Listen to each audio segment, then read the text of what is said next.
Hello friends, कैसे हैं आप लोग। जी मैं उम्मीद करता हूं आप तमाम लोग बिल्कुल ठीक ठाक होंगे। तो आज की इस वीडियो में हम बात करेंगे कि स्वीडन में जाने के बाद, वहां पहुंचने के बाद स्वीडन का पासपोर्ट कैसे हासिल किया जा सकता है। मैं आपको 3 तरीके बताऊंगा। एक तो बताऊंगा कि वहां पे जॉब करके कैसे पासपोर्ट लिया जा सकता है, दूसरा मैं आपको बताऊंगा वहां पे बिजनेस करके कैसे पासपोर्ट लिया जा सकता है, और तीसरा है शादी करके। अगर कोई बंदा ऑलरेडी स्वीडन में है या कोई नया बंदा वहां पे ट्रैवल करना चाहता है तो हर उस बंदे के लिए जो स्वीडन जाने के लिए इंटरेस्टेड है उसके लिए ये वीडियो बहुत ज़्यादा हेल्पफुल होगी। वीडियो शुरू करने से पहले जनाब यही रिक्वेस्ट है कि अगर आप हमारे चैनल पर नए हैं तो हमारे चैनल को सब्सक्राइब कर लें।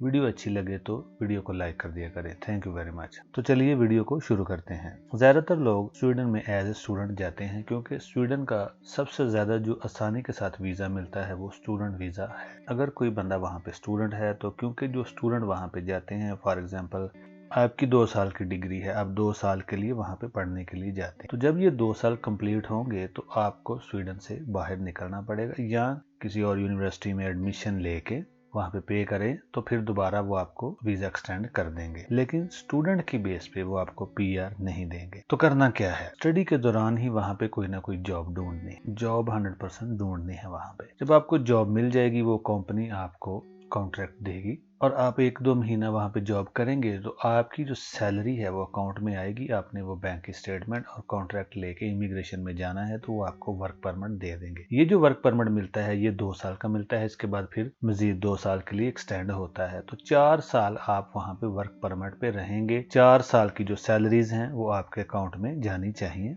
आईटी की जो जॉब्स हैं वो सबसे ज्यादा आसानी के साथ मिल जाती हैं और बहुत ज्यादा सैलरी है इस जॉब में। कानून ये है कि आपकी सैलरी इतनी हो कि टैक्स पे करने के बाद कम से कम 13 से 14 हजार स्वीडिश करोना जो है वो आपके पास बचना चाहिए। स्वीडन की जो करेंसी है इसका नाम स्वीडिश करोना है। ये 1000 जो है पाकिस्तान के तकरीबन 19 से 20 हजार रुपए बनते हैं। इनकी करेंसी यूरो भी है लेकिन स्वीडन में दोनों करेंसीज चलती हैं। ज्यादातर वहाँ पे स्वीडिश करोना ही चलता है। तो टैक्स के बाद आपके पास 13 से 14 हजार स्वीडिश करोना जो है वो बचना चाहिए।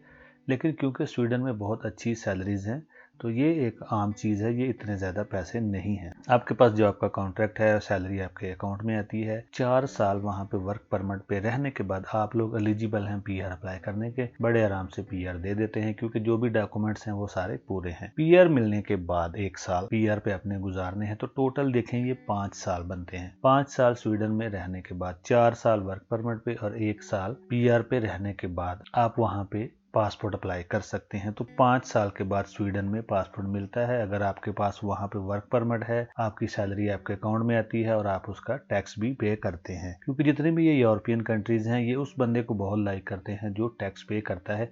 देखिए टैक्स पे करने के बहुत ज़्यादा बेनिफिट्स भी हैं।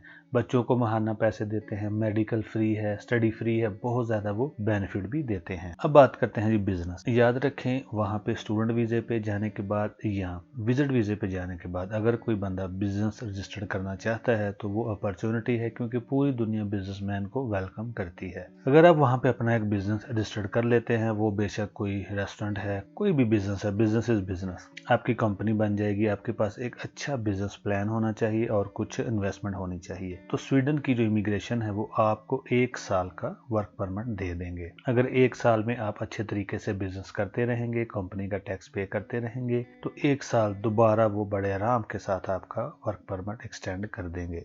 स्मॉल बिजनेस करने से भी वहाँ पे वर्क परमिट मिल जाता है। ये है कि आपके पास इन्वेस्टमेंट हो और एक अच्छा बिजनेस का प्लान हो। उन्हें लगे कि ये अगर यहाँ पे बिजनेस करेंगे, टैक्स देंगे तो हमारे मुल्क को फायदा होगा। तो जनाब पहले 1 साल के लिए वर्क परमिट मिलेगा, फिर 1 साल के लिए मजीद मिलेगा। 2 साल वर्क परमिट पे रहने के बाद पीआर मिल जाती है। काम करके, जॉब करके 4 साल वर्क परमिट पे रहने के बाद पीआर मिलती है। लेकिन बिजनेस करके 2 साल पूरे होने के बाद अगर आप अच्छे तरीके से बिजनेस करें, टैक्स पे करें, अगर आप अच्छे तरीके से टैक्स पे करते हैं, अच्छे तरीके से बिजनेस करते हैं तो 2 साल वर्क परमिट पे रहने के बाद आपको वहाँ पे पीआर मिल जाएगी।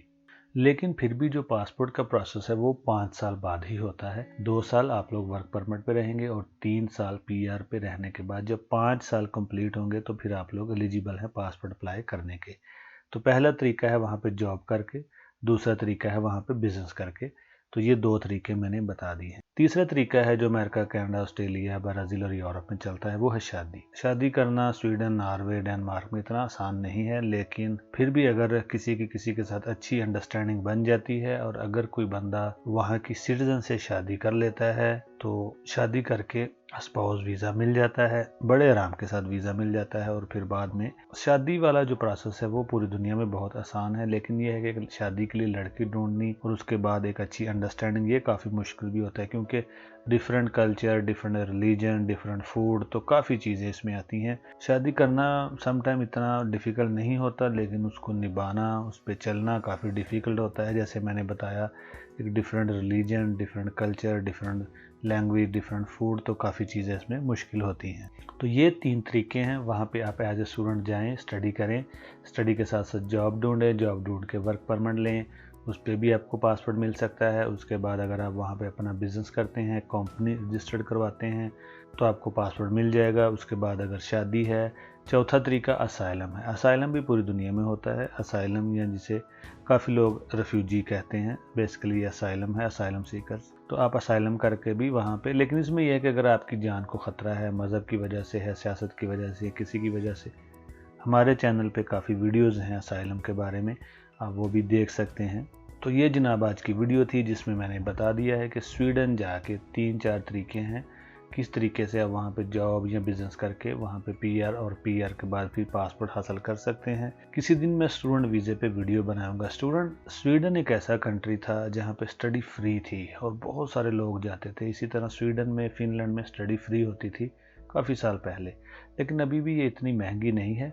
आप अगर वहाँ पे फ़ीस पे करें, अगर आपने इंटर किया है या ग्रेजुएशन है, ये मास्टर्स डिग्री है, तो आराम के साथ वहाँ पे एडमिशन होता है। एडमिशन होने के बाद जब डॉक्यूमेंट्स मिल जाते हैं तो स्टूडेंट वीज़ा लेना इतना डिफ़िकल्ट नहीं है। किसी दिन इस पर एक कंप्लीट वीडियो बनाएंगे।